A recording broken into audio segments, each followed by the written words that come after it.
It's 1892. Around halfway along what used to be the old turnpike road between Manchester and Bury is the Lancashire village of Besses of the Barn. Joseph Hampson, a 28-year-old local tobacconist and cornet player, has just finished writing a history of one of the oldest brass bands in the world.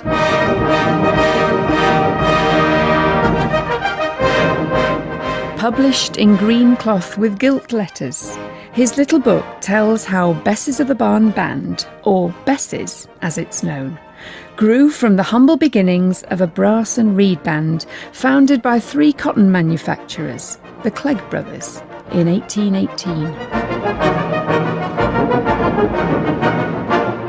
By the time Joseph Hampson joined the band around 70 years later, there were an estimated 30,000 brass bands in Britain, and Besses was regarded as one of the finest.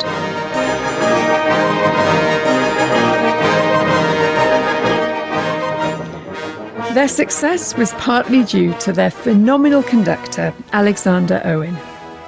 Owen trained the players hard and also created much of their repertoire, skillfully crafting operatic selections into prize-winning medleys. It was time to take Rossini to Scotland, writes Hampson, recalling the year that the band brought Owen's famed arrangement to the 1886 Alloa competition. The thousands of Scots listening were so enthralled by what they heard, they physically lifted Owen and each band member, still playing their final encore, through the packed streets so they didn't miss the last train back to Stirling. Rossini works won so many prizes that the band were barred from playing it in Yorkshire.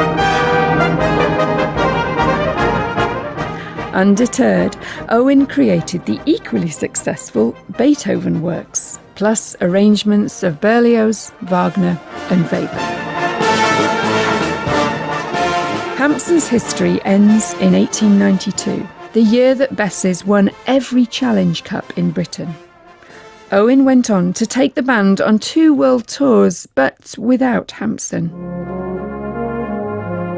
Back in Lancashire, he died from pneumonia in 1899, aged just 35. In the heartfelt preface to his book, he says that the task of writing the history, the long hours of research, study and interviews, has been purely and simply one of love.